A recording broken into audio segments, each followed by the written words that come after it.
What's going on, guys? Briar Rabbit here. Today is Friday. That means Zer is back in the tower. He's hanging out over by the speaker's workshop or, I don't know, science area. I don't know what this guy's up to in there. I don't trust that son of a bitch, I'll be honest with you. Anyhow, let's go over and see what Zer's up to. Pretty mediocre week this week. Nothing really stands out as being super hot, super must-buy. For the Titans, we got the Glass House helmet. This is a decent helmet. I find it gets overshadowed by a lot of the other Titan exotics, basically. We got Rain Blows, increase melee attack speed, Quintessence Transfer, replenish super energy when you kill an enemy with a grenade, and Bathed in Light. Blessing of Light and Weapons of Light last longer. So the nice thing about Bathed in Light is it lets you roam further away from your Ward of Dawn while still keeping Blessing of Light or Weapons of Light going. However, I find that it really gets overshadowed by stuff like Helm of Saint 14 or a lot of other Titan exotics. So I have this. I thought it was going to be more useful than it was. I find that I just don't use it that often. Next up for the Hunters, we got Don't Touch Me. Now, I use this all the time in one specific scenario, and that is the Crota's End Abyss portion of the raid. I find that it's an awesome exotic for that portion of the raid, and I never use it in any other place. So it's really up to you. You know, if you're having trouble with that portion, definitely pick these up. If you find that you don't need them, then you can pass by them. Special Weapon Loader increases the reload speed of all special weapons. I love that perk. Inverse Shadow, increased super energy gain from killing minions of darkness. I love that perk too because it doesn't ask you to use melee or grenades to get extra super energy. And the main perk on this is Defensive Reflex. Taking damage from a melee attack makes you briefly invisible. So if a thrall hits you, you'll go invisible. When you come back into visibility, if another thrall hits you right away, you'll immediately go invisible. So it almost allows you to just chain invisibility endlessly. However, I only find it's actually useful in the Abyss portion of Crota's End, like I said before. So, you know, its usefulness is limited. All right, next up for the Warlocks, we got the Sunbreakers. Again, you talk about a usefulness limited piece of gear. This is definitely it. So the perks on this, Special Weapon Loader, which I like. Serpent's Tail, causing damage with a melee. It reduces your grenade cooldown. In high-end content, you rarely use your melee just because it's so dangerous to get that close to enemies, so I find this to be of limited usefulness. And Helium Cycle increases the duration of your solar grenade.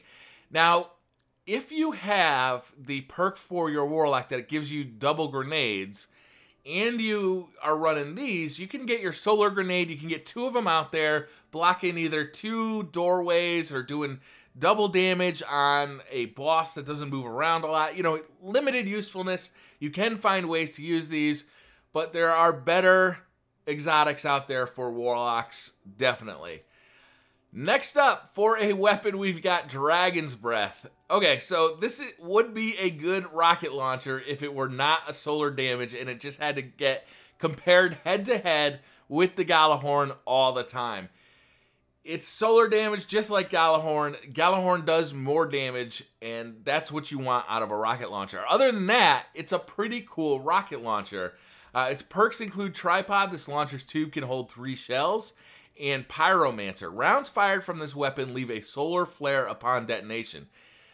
When you hit an enemy that doesn't move around a lot, this thing does massive damage, but not as massive as Gjallarhorn. So it's very cool. I think it's one of the coolest looking exotics in the game. It sounds cool. It smokes when it's on your back. Like, there's all sorts of cool stuff about it. The only not cool thing is that you never use it once you have Gjallarhorn because it just does less damage, which is unfortunate. It does have its usefulness. You know, you can use it to block off a doorway or, block off the B point on a control map. But again, Gjallarhorn does more damage, has Wolfpack rounds. You really find that you don't use this much once you have Gjallarhorn. All right, next up, we've got exotic shards that can be bought for 7 strange coins, and you can buy an exotic chest engram this week. So if you're looking for any exotic chest armor, you can buy one of these and take a gamble for 23 motes of light. For our upgrades this week, the Hunter has the best of this lot. We got Acleophage Symbiote and Lucky Raspberry. Both of these are really good. Acleophage Symbiote is better. but both of them are really good. Lucky Raspberry, you may love a lot if you use the Arc Bolt Grenade a lot. I would upgrade both of these, basically. Crest of Alpha Lupi and no backup plans for the Titans. Both of these are kind of mid-tier. If you're short on exotic shards, I'd kind of wait on this, or if you're short on Glimmer, I'd wait on both of these. And basically the same goes for the Warlock stuff. If you're short on Glimmer or exotic shards, I'd probably wait on both of those.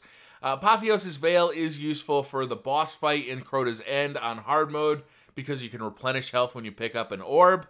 Sunbreaker's really limited usefulness, like I said before. So, you know, I'd wait on basically all of this stuff except for Acleophage Symbiote and Lucky Raspberry.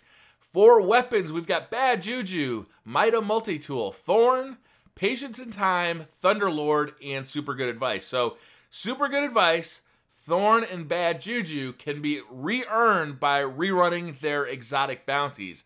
And that is a far cheaper way of getting the upgraded version of them. And that's what I would recommend for all three of those guns. Between the Mida Multi-Tool, Patience in Time, and Thunderlord, I would go with Mida Multi-Tool. I love the speed perks on this gun. I think this gun is actually a really underrated gun. I love it. I really do. I think it's an awesome gun. That would be my go-to gun between these upgrades. Next would be Thunderlord. Once you have this thing upgraded all the way, it really is a beast.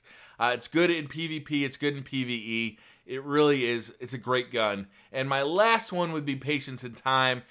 I find that I rarely use this gun. It's a cool gun. It should be good in PvP, but I find that some of the legendary guns just are better.